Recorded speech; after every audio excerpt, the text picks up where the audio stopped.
Buenas noches, hermanos y hermanas. Este día vamos a continuar reflexionando, estudiando sobre el tema del reino de Dios. Como les decía el jueves pasado, todo este mes vamos a estar hablando sobre reino de Dios. Y porque en febrero estuvimos reflexionando 2 jueves sobre el tema de iglesia, iglesia en general. Y este mes, Reino de Dios, y abril, vamos a retomar iglesia. ¿Iglesia es lo mismo que Reino de Dios? No, no es lo mismo, ¿verdad? Eso vamos a estar reflexionando en estos meses, posiblemente hasta bueno, en mayo, ¿verdad?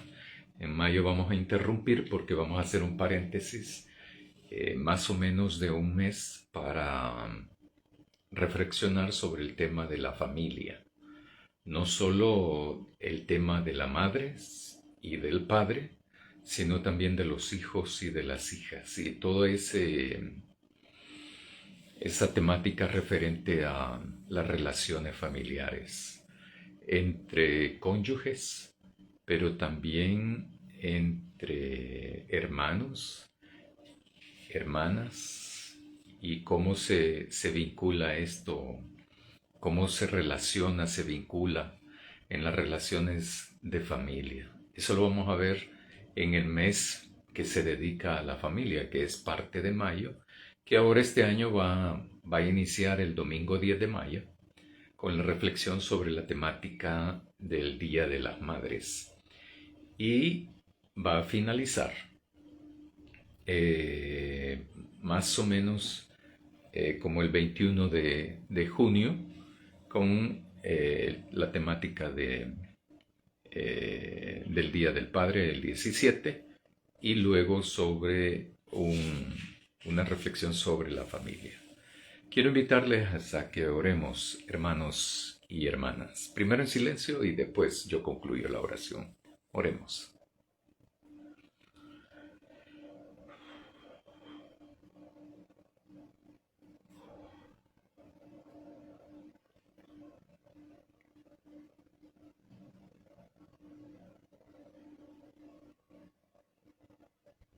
Querido Dios y Padre nuestro que estás en el cielo, pero que también estás aquí con nosotros, en este país, en estos hogares donde estamos todos conectados.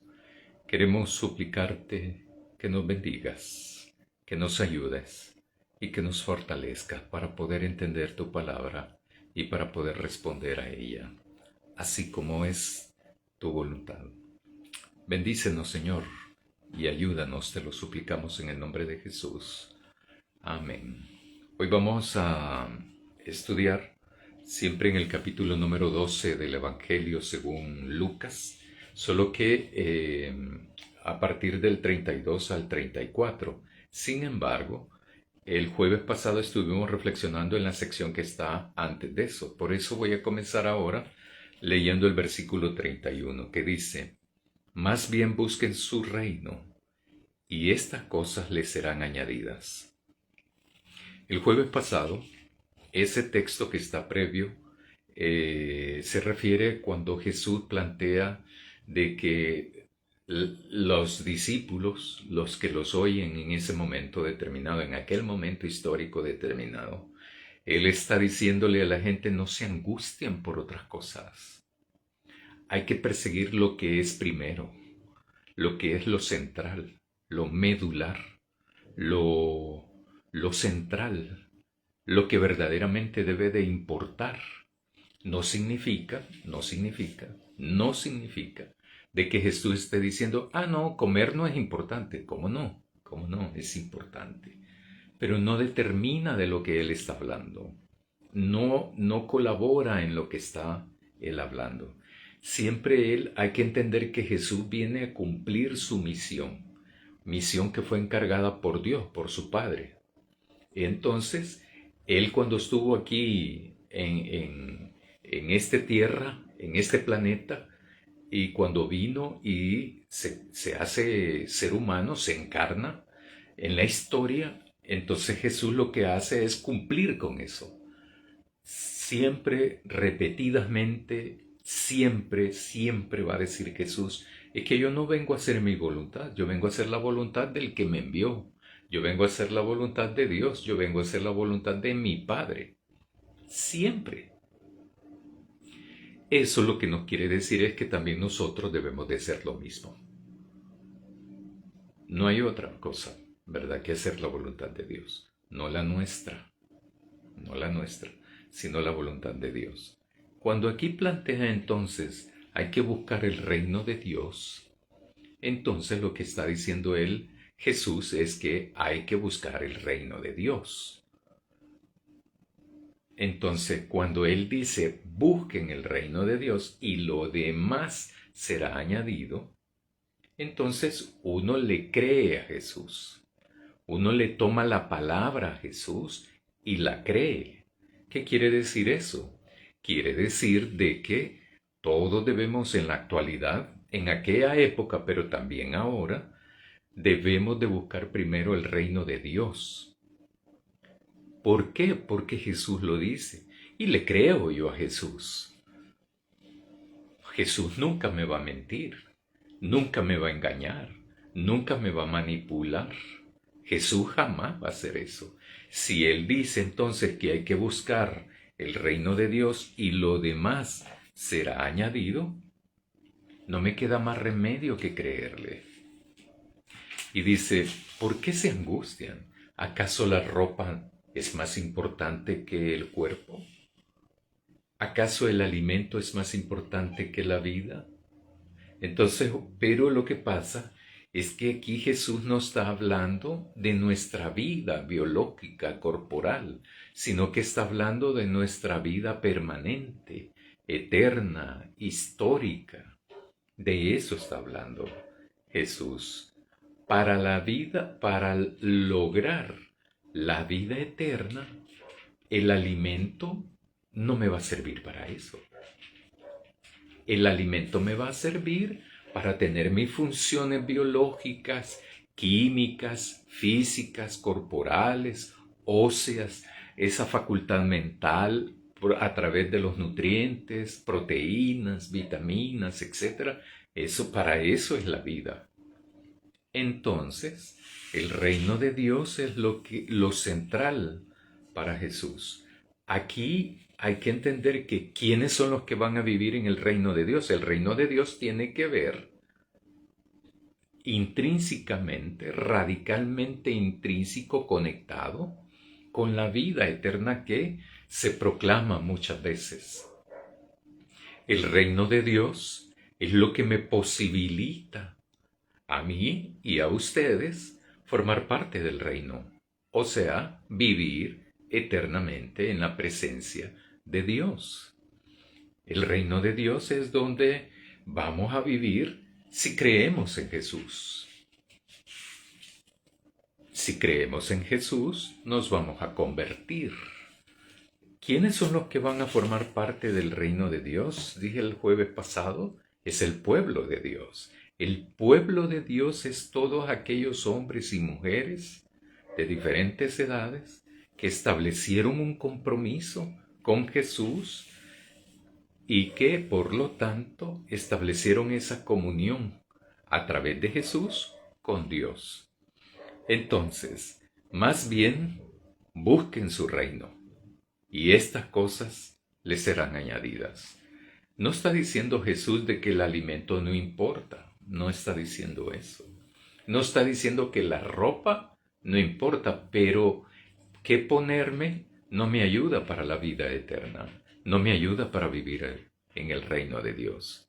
Si me pongo esto, me pongo lo otro, me visto así o me visto de otra manera, eso no sirve para el reino de Dios. Versículo 32. No teman, manada pequeña, porque a su Padre le ha placido darles el reino. En jueves anteriores he hablado de que al pueblo de Dios se le da otro tipo de calificativos también.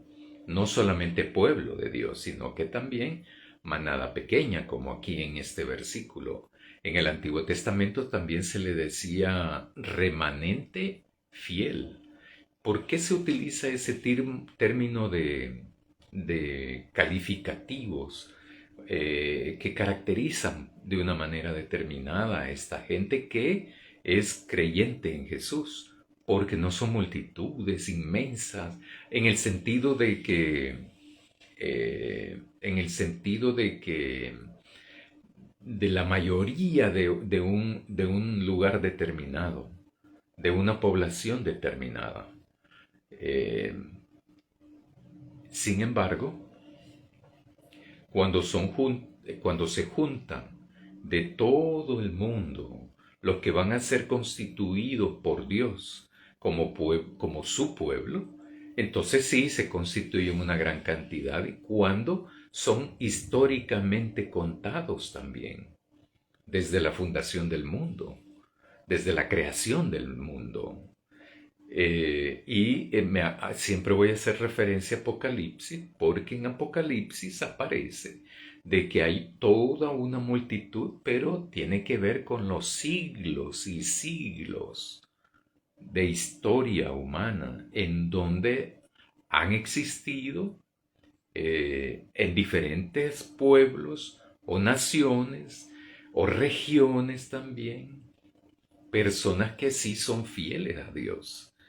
Estos grupos pequeños, que en el Antiguo Testamento se le llamó también pueblo de Dios o remanente fiel, y en el Nuevo Testamento Jesús le llama manada pequeña, estos cuando se juntan en Apocalipsis, en la visión, sí constituyen una gran cantidad, ¿verdad? Pero eso no quiere decir que todos se van a salvar, ¿no? Para todos es la oportunidad, eso sí, para todos es la oportunidad, pero no todos van a responder. ¿Por qué? Por diferentes razones, diferentes razones. Muchas veces se dice, por ejemplo, de que Dios no hay gente, por ejemplo, que dice, no, eso no es cierto, ¿verdad? Eso de los evangelios, la Biblia y todo fue algo como una novela o algo así, ¿verdad? Y se desacredita, pues, ¿verdad? Hay gente también que dice, no, es que no es cierto. Eso de creer en Dios no, no, porque Dios no existe. Lo que sí existe es la energía, etcétera, etcétera, ¿verdad? Entonces, sin embargo, uno toma la decisión de creer. Uno tiene la libertad de creer o de no creer, de responder a Dios o no responder a Dios. Pero si uno tomó la decisión de creer, entonces uno como consecuencia de eso, Dios le otorga la salvación.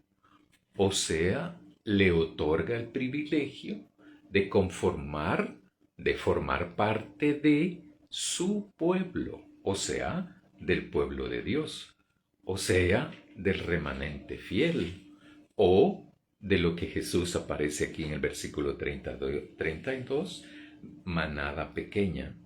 Pero entonces le dice, no teman, manada pequeña, porque su Padre le ha placido darles el reino. Entonces el reino es para todas aquellas personas que se han constituido en su pueblo. Y el pueblo de Dios entonces está conformado por personas que tienen, no solo creen en Jesús, en Dios, sino que tienen fe en Él, tienen esperanza en ellos, también tienen amor hacia ellos. Como tenemos todo eso, entonces nosotros no somos lo que éramos antes, sino que hemos sido transformados por la gracia de Dios. Y ya somos nuevas personas, ¿verdad?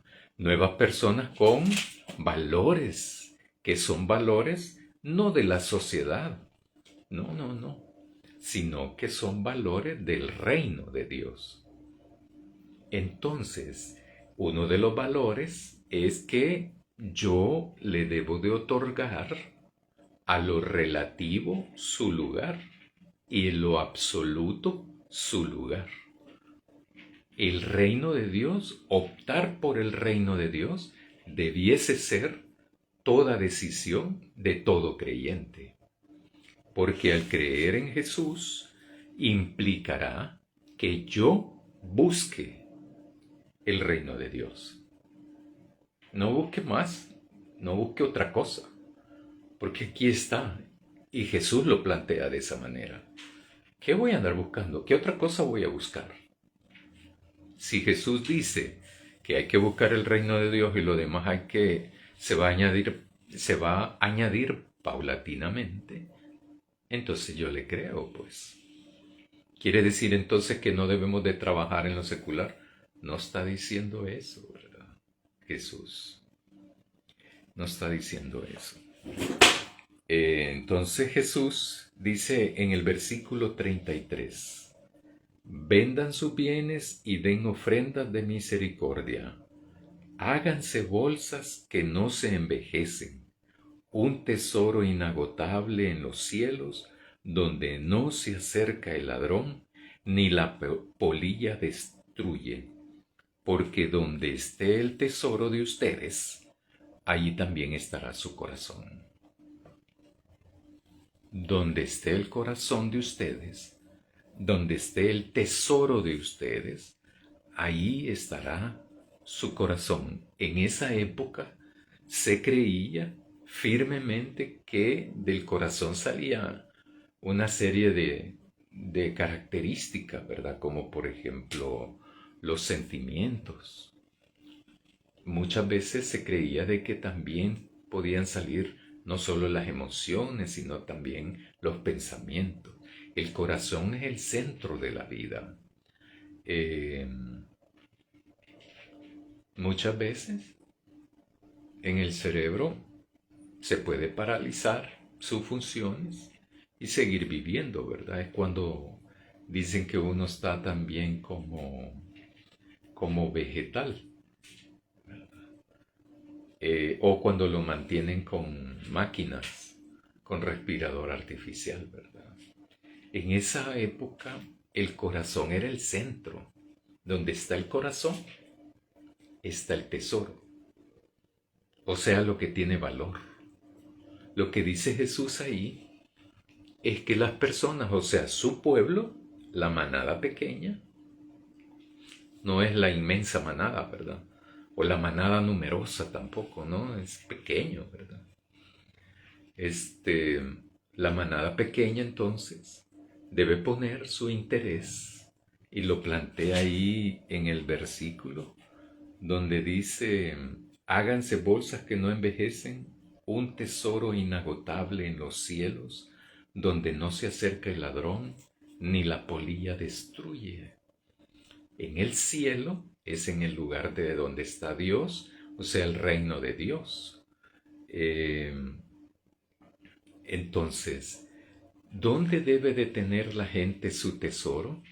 En Dios. ¿Por qué? Porque si ponemos el tesoro en Dios, ahí va a estar nuestro corazón. Si está el corazón de ellos, está la vida ahí, puesta ahí, donde está el tesoro. ¿Y cómo sabrán entonces, verdad? Porque ya lo hemos leído y estudiado muchas veces quizás ustedes este texto. El tesoro no es una cuestión económica, ¿verdad? No está hablando de dinero ni de denarios. No está hablando de oro. No está hablando de plata.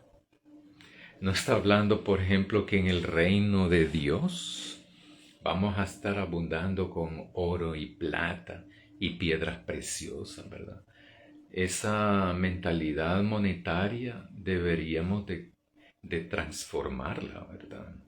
No digo que la tengan, sino que muchas veces se proclama eso en la actualidad. Como yo soy hijo de un rey de reyes y señor de señores, merezco la riqueza, el poder, ¿verdad? Etcétera, etcétera. No, no, no, no.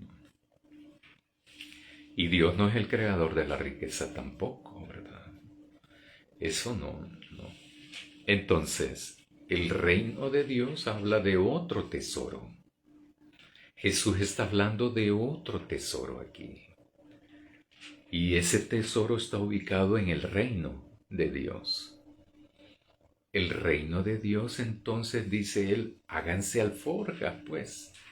Háganse bolsas, bolsones, bolsas inmensas, porque el tesoro está en el reino de Dios. En el reino de Dios, quien está ahí es Dios, porque en su reino Dios es el que reina y nadie más. Absolutamente nadie más. Entonces, no es cuestión de que yo voy a llegar a ser o alguien en la actualidad va a llegar a ser cogobernador de Dios, ¿verdad? No, no, no, no. Esas son eh, imágenes de estructuras humanas que no tienen nada que ver en el reino de Dios. Yo les decía anteriormente también de que a veces, bueno, que han existido teologías de personas fundamentalistas, ¿verdad? Donde plantean de que el capitalismo como sistema social, político, económico es parecido al reino de Dios. Pero también han aparecido teólogos de la teologías y teólogos donde dice que no, ¿verdad? Que el comunismo es eso, ¿verdad? Ni uno ni lo otro tampoco, ¿verdad? El reino de Dios no es ni este ni el otro, no es nada de eso. Y no podemos hacer esa cosa, ¿verdad? Esa cosa y ese empile o pele que se nos agarra, ¿verdad? De querer colocar cuestiones humanas en cuestiones que no son más que de Dios. Es al todo lo contrario. Yo creo que la dificultad a veces en las comprensiones es por eso precisamente. Lo complejo, lo crítico, lo difícil es porque no renunciamos a nuestra estructura y no queremos cambiar eso en la actualidad. En la actualidad eso nos cuesta, ¿verdad? Nos cuesta cambiar lo que hemos sido y revestirnos de una nueva forma de ser, coherente con los valores del reino de Dios. El reino de Dios no es ningún sistema social, político y económico. Nunca, jamás he visto eso yo ahí en la Biblia, ¿verdad? Por lo tanto, por eso planteo eso, ¿verdad? No tiene nada que ver con eso. Ni de un lado, ni del otro lado tampoco, ¿verdad? Ni de arriba ni de abajo, tampoco. Entonces, Jesús lo que está diciendo es, ¿dónde tienes tu corazón? ¿Dónde tienes tu vida, pues? ¿Verdad? ¿Dónde está tu vida? ¿Dónde está tu vida? ¿La tienes en Dios? ¿La tenemos en Dios? ¿O la tenemos en otras cosas que no son eso? Que no son Dios.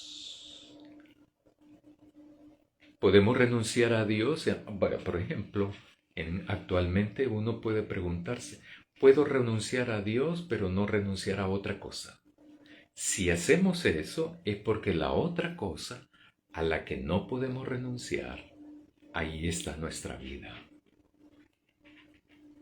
Entonces, si alguien tiene esa actitud, ¿qué es Dios para esa persona? ¿Es el centro o es la periferia? ¿Es lo relativo o es lo absoluto? El reino de Dios constituye nuestro norte, nuestro horizonte, nuestra meta. Para llegar ahí, para formar parte, para estar ahí cuando Dios nos llame a su presencia. Hoy tengo que hacer cosas.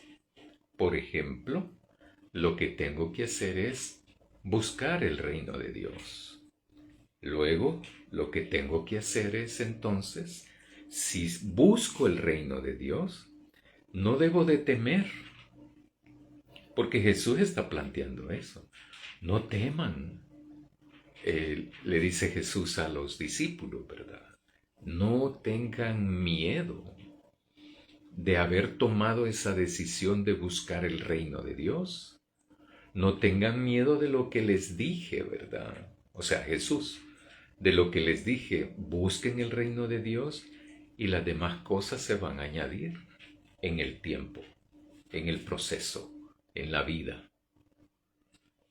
Entonces, si se fijan, no te está garantizando más que la pertenencia al reino. No te está garantizando riquezas, por ejemplo. Si creemos eso, habría que ver cómo estudiamos la Biblia, ¿verdad? Eh, ¿Qué tan fiel soy a Dios? Enséñame tus finanzas y te voy a decir. No, no puede ser eso. Porque no lo vamos a encontrar en la Biblia eso. Esos son predicaciones actuales. Actuales que tienen como, por ejemplo, 40 años, 50 años, corrientes teológicas, ¿verdad? Toda teología es una interpretación. La teología no es la Biblia, son interpretaciones, ¿verdad? En este sentido, entonces, ¿dónde está mi vida? ¿Dónde está su vida? ¿Dónde está su corazón? ¿Dónde está mi corazón? Ahí donde lo he puesto, ahí está mi vida. Ahí entonces está mi tesoro. O sea, mi valor. Mi valor. Ahí está. La riqueza no está hablando de oro, plata, piedras preciosas, dólares, colones, Bitcoin. No está hablando de eso. No tiene nada que ver con eso. No tiene nada que ver con eso. Sin embargo, uno debe de tener claridad en cuanto a eso. Pero tenemos tiempo para ir reflexionando sobre eso, sobre la vida, sobre el reino de Dios, sobre la voluntad de Dios. Y por eso es que termina Jesús así, porque donde esté el tesoro de ustedes, allí también estará su corazón. Ha dicho al principio, busquen el reino de Dios. Luego dice, hagan tesoros porque hay un tesoro en el cielo, o sea, en el reino. No es que esté hablando de, como hablamos ahora, indistintamente del cielo, ¿verdad? Mateo habla así del reino de los cielos, eh, pero se refiere al reino de Dios. Y es el lugar donde vamos a estar por fe, ¿va? Entonces, es el lugar donde vamos a estar junto con Dios. Y Jesús lo que está planteando es eso, ¿verdad? Lo que está planteando es, ¿dónde está tu vida? Porque el corazón era eso para Jesús. Y en esa época también. Ahí donde está tu valor, donde está tu tesoro, ahí está tu corazón. O sea, ahí está tu vida. Ahora bien, ¿qué es lo que nos roba la vida ahora? ¿Qué es lo que nos quita la vida? Nosotros hablamos popularmente, bueno, no sé, no quiero decir nosotros, sino en la actualidad, pues, hablamos muchas cosas y decimos, entre ellas decimos que el trabajo me quita la vida. Hay trabajos que en vez de ganarse la vida, porque así decíamos antes, ¿verdad? En el siglo pasado, anda fulano ganándose la vida como cortador de café, etcétera, oficinista, decían antes, ¿verdad? Empleado de banco, profesor de la universidad, empleado de gobierno. Entonces se ganaba la vida. La gente decía eso. Ganarse la vida trabajando era ganarse la vida. ¿Por qué? Porque me permitía a través de la venta de la fuerza de trabajo, me daban un salario y con ese dinero yo compraba toda una serie de cosas que me permitían a la familia y a mí vivir. Si yo ganaba lo suficiente podía tener un poco de mejor calidad de vida. Si ganaba menos, entonces la calidad de vida se me iba o no la tenía.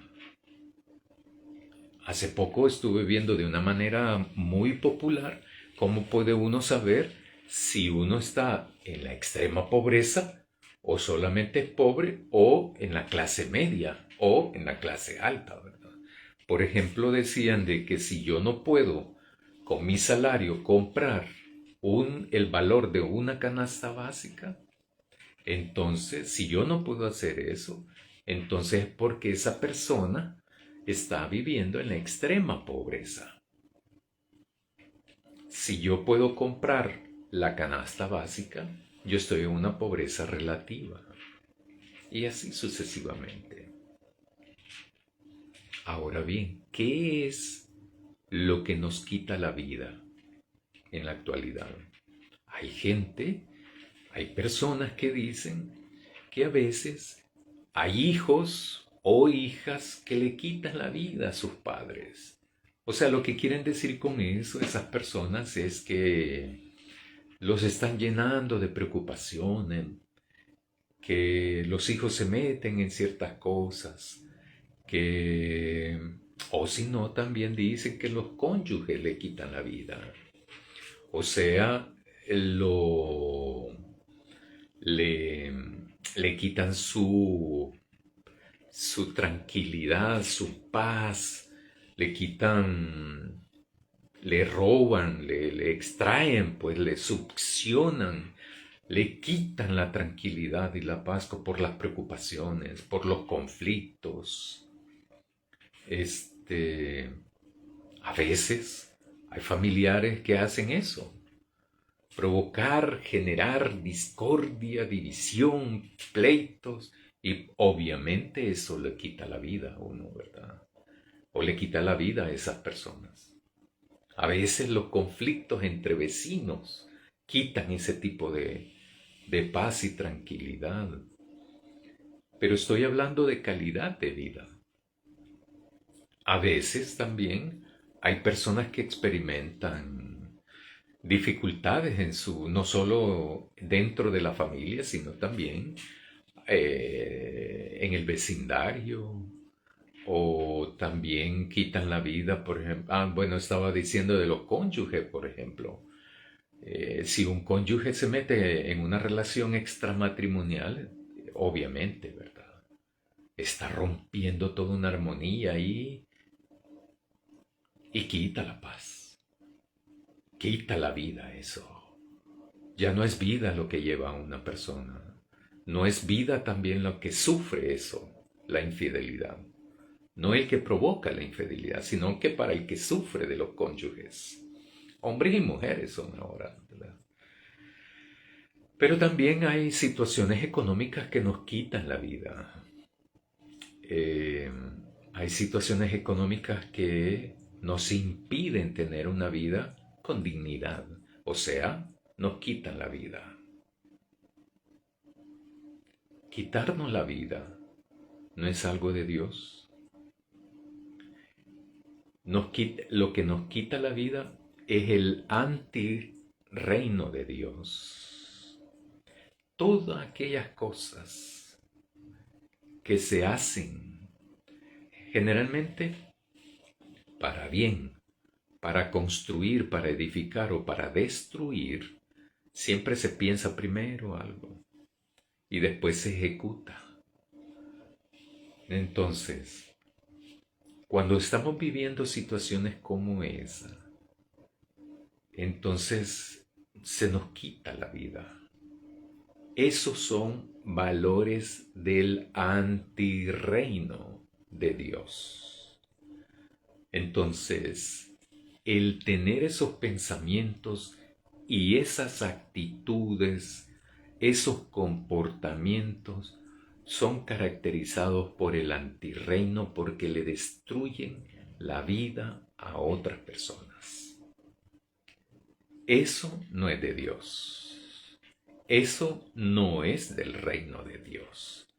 Entonces, lo que tenemos que hacer nosotros, los que creemos en Dios, los que tenemos fe, amor y esperanza en Jesús, es conocer, es buscar y conocer el reino de Dios para aprender de ahí lo que necesitamos entonces modificar para que nuestra actitud sea coherente con lo que creemos, con lo que hacemos, con lo que celebramos cada domingo, con lo que leemos en nuestras Biblias. Uno tiene que ser coherente con eso. Por eso ya no hacemos nuestra voluntad, sino la voluntad de Dios, quien es nuestro Padre y de quien es el reino. Entonces, cuando conocemos el reino de Dios, cuando buscamos el reino de Dios y cuando practicamos lo que creemos, cuando practicamos lo que estudiamos, leemos, aprendemos, entonces, y solamente entonces, nosotros estamos en el lado correcto de buscar el reino de Dios. Y eso significará para nosotros que estamos dedicando nuestro corazón, ubicando nuestra vida, nuestro corazón en el tesoro más preciado, que sería Dios. Dios es nuestro tesoro. Jesús es nuestro tesoro, porque ahí debiese estar nuestra vida, o sea, nuestro corazón, como lo dice Jesús. El corazón ahí, lo que significa es la vida misma. Nuestra vida debe de estar ubicada, dedicada en Dios, para que entonces venga Dios siempre en su absoluta misericordia, pero también Dios es porque nos ama, ¿verdad? Entonces Dios nos acompaña en nuestro diario vivir para podernos acompañar. ¿Para qué? Para fortalecernos, ayudarnos,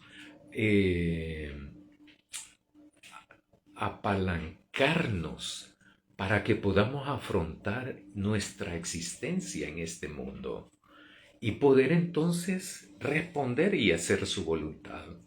Dios nunca nos desampara, jamás, absolutamente jamás, nunca, aunque afrontemos el dolor más grande, más cruel, nunca se ha ido Dios, nunca. Es todo lo contrario. Dios siempre está con nosotros, no para fregarnos, para ayudarnos, para acompañarnos, para fortalecernos en nuestra forma de vivir, que está dedicada a Dios, pues, por supuesto. Ah, claro, entonces ese tipo de gente es la manada pequeña. O sea, ese tipo de gente que hace así las cosas es el pueblo de Dios. Ese tipo de gente es el remanente fiel que se dice en el Antiguo Testamento. Porque es un resto. Bueno, esa es otra palabra que aparece en el Antiguo Testamento, refiriéndose al pueblo de Dios. El resto. O sea, siempre utilizan términos de no absoluta masividad, sino todo lo contrario. Todo lo contrario. A veces para hacer un paréntesis, a veces me llama la atención plataformas, ¿verdad? De de las personas que se llaman influencer, Los influencers son aquellos que influyen supuestamente, los que inciden en otros, en las poblaciones, en los que los ven, ¿verdad? En los que los oyen. A mí me llama la atención que, porque yo les diría, si yo conociera a alguno de esos, yo les diría, ¿crees vos que sos influencer? ¿Que sos un incidente? ¿Incidís tú en la gente para saber? ¿Sí? Hace algo bueno para ver si lo hacen los demás. Este, si una de esas personas hace cosas positivas, constructivas, edificantes, solidarias, si lo logra, yo diría entonces sí es un influencer, ¿verdad? Pero si tengo entendido, no lo sé todavía, ¿verdad? A ciencia cierta, pero tengo entendido, ¿verdad? Que muchos de esos influencers hacen cosas ridículas. Y entonces a la gente que los ve supuestamente les da risa y siguen más, ¿verdad? Y se van incrementando el número de seguidores. Pero hagan cosas positivas si alguien quiere ser influencer, ¿verdad? Este, hace aproximadamente 30 y algo de años, cuando estaba vivo Juan Pablo II, se hizo una encuesta en Estados Unidos y era de todos los líderes mundiales de esa época, cuando Juan Pablo II era papa de la Iglesia Católica. Se hizo una encuesta para saber cuáles de los líderes mundiales de esa época eran más, tenían mayor influencia en la población de Estados Unidos. Juan Pablo II quedó en primer lugar de los personajes mundiales que eran más escuchados, pero muy poco obedecidos, por decir así, o seguidos. Imagínense, era el más escuchado de todo el mundo, pero era el menos acatado, seguido, o, o la gente cumplía con lo que él decía, ¿verdad? Y Jesús, para nosotros, ¿cómo es? ¿Acatamos lo que Jesús plantea? ¿Lo que Jesús dice? Lo que Jesús dice, no lo que digo yo, lo que Jesús dice. ¿Obedecemos lo que dice Jesús? ¿Escuchamos lo que dice Jesús? Leemos más que todo, ¿verdad? Leemos lo que dice Jesús y cuando lo leemos, ¿lo cumplimos? ¿Qué tanto hacemos, acatamos las palabras de Jesús? ¿Qué tanto leemos y cumplimos la voluntad de Jesús? ¿Qué tanto entonces queremos formar parte del pueblo de Dios? ¿Qué tanto esperamos vivir en el reino de Dios? Todas esas preguntas tienen una conexión.